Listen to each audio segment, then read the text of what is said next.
The Invisible Emperor. How Meyer Lansky built a criminal empire that outlasted Al Capone, outsmarted the FBI, and bankrolled the American dream.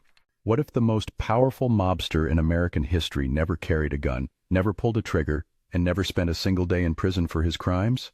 What if the man who financed Las Vegas, controlled Havana's casinos, and allegedly hid $300 million in Swiss banks died quietly in a Miami hospital bed at age 80, while the FBI still couldn't prove he was a criminal? Meet Meyer Lansky, the Polish-Jewish math prodigy from the slums of New York who became the silent architect of the National Crime Syndicate.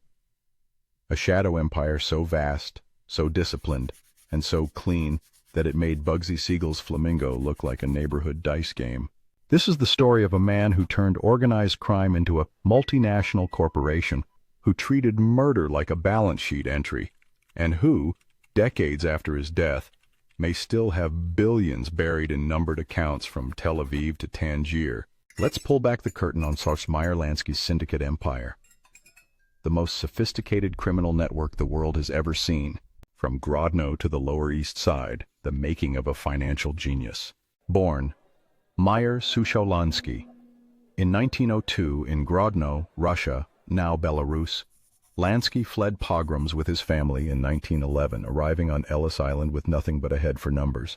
By age 12, he was running craps games in Manhattan's Jewish ghetto. By 15, he'd partnered with a Sicilian kid named Charlie Lucky Luciano, a union that would rewrite the rules of American crime. "We're bigger than U.S. Steel," Lansky reportedly bragged in the 1960s. He wasn't joking.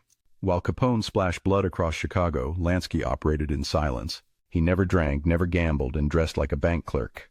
His weapon? A ledger. His army? Accountants, lawyers, and shell companies. The birth of the syndicate, Prohibition as a startup.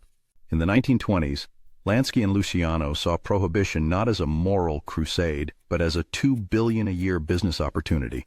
They formed the Bugs and Meyer Mob, a Jewish-Italian strike force that hijacked liquor shipments, muscled into unions, and eliminated rivals with surgical precision. But Lansky's real genius emerged in 1931, after the Castellamarese War nearly destroyed New York's Italian mobs. He brokered peace and created the National Crime Syndicate, a boardroom-style cartel that divided territories, fixed prices, and enforced discipline with Murder, Inc., a death squad that carried out over 1,000 contract killings without ever implicating the bosses. A sensational detail. One hitman, Abe Kid Twist, fell 60 feet from a Coney Island hotel window in 1941 while under police guard. The official story, suicide. The real story, Lansky's insurance policy. The money machine, from rum running to real estate. Lansky didn't just collect cash, he laundered it into legitimacy. Here's how his empire worked. BIM, Operation TIM. Revenue stream, was in Lansky's cut. Bootlegging, 1920s.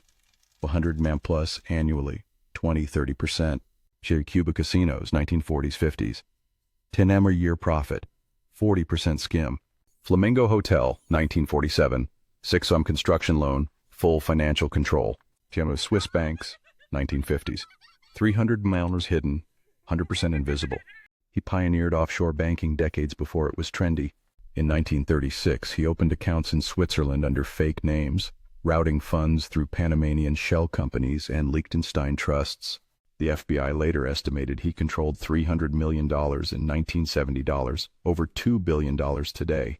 "I never broke a law I didn't like," Lansky quipped when asked about taxes. Havana, the syndicate's Caribbean crown jewel. In the 1950s, Lansky turned Havana, Cuba, into the Monaco of the Americas. He partnered with dictator Fulgencio Batista, paying him $3 million annually for exclusive casino rights. Hotel National, Lansky's flagship, skimming $100,000 a week. Celebrity guests, Frank Sinatra, Ava Gardner, and even Ernest Hemingway gambled at Lansky's tables. The skim. Dealers used false bottoms and cash boxes to divert 10-20% of profits straight to Lansky's couriers.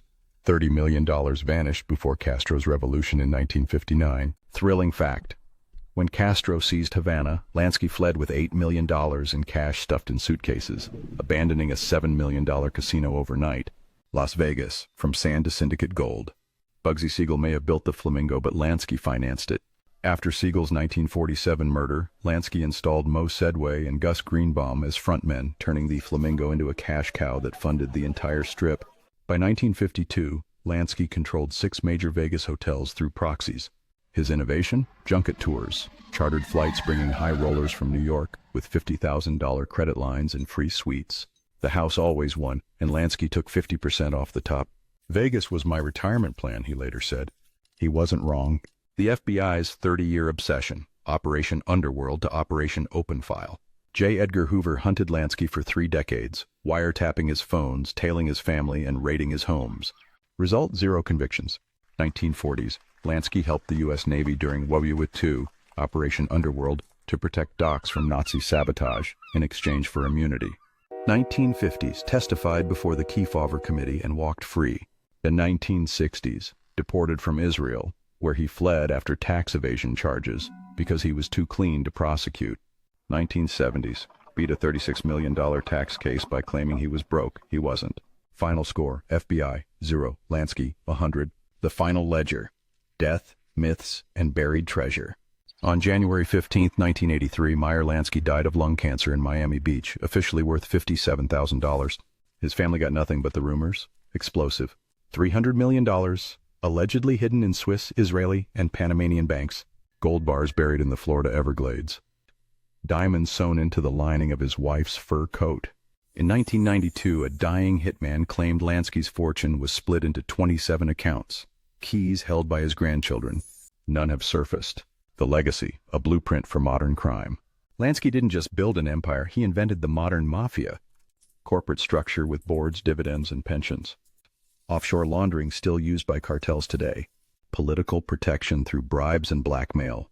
He was the only gangster who retired rich and alive, said his biographer.